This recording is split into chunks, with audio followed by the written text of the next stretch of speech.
Yang menyebabkan manusia ini sesat, ya karena mereka beragama tanpa dalil, ikut-ikutan. Apa kata orang ikut, apa kata orang ikut. Ya banyak yang sesat dengan sebab itu.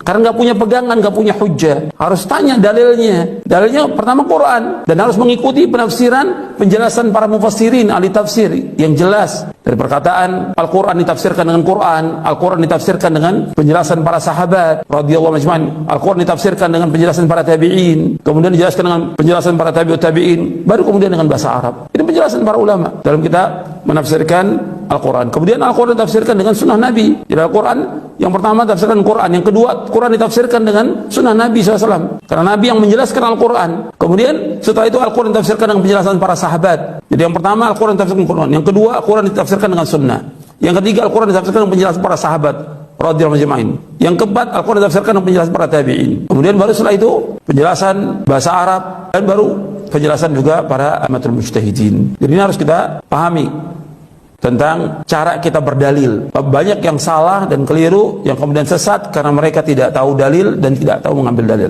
Kadang-kadang juga dibawakan hadis. Hadis jelas kita wajib terima kalau memang sahih. Tapi kalau hadis itu dhaif, hadis itu lemah, apalagi hadis itu maudhu, palsu, nggak boleh. Kita tanya, kalau disebutkan dalilnya, ini hadis Nabi mana dalilnya? Mana sanadnya? Maka para ulama menanyakan, mana dalilnya? Imam Abdul Mubarak mengatakan al-isnadu minad din, walau al-isnadu laqala man syaa ma syaa. Sanad itu dari agama. Kalau nggak ada sanad, orang berkata seenaknya. Jadi harus ada dalilnya. Siapa yang jujur dan tidak, lihat di mana, di kitab apa adanya. Di Sahih Bukhari, tunjukkan. Di Sahih Muslim, Abu Daud, Tirmidzi, Nasai, Ibnu Majah, Ahmad dan lain-lain, mana dalilnya, sahih atau tidak. Kemudian setelah itu bagaimana penjelasan para ulama dalam syarah-syarah hadis tentang hadis itu, supaya kita beragama ini dengan benar. Kita cari guru yang betul-betul mengajarkan kita dengan dalil, supaya kita nggak sesat.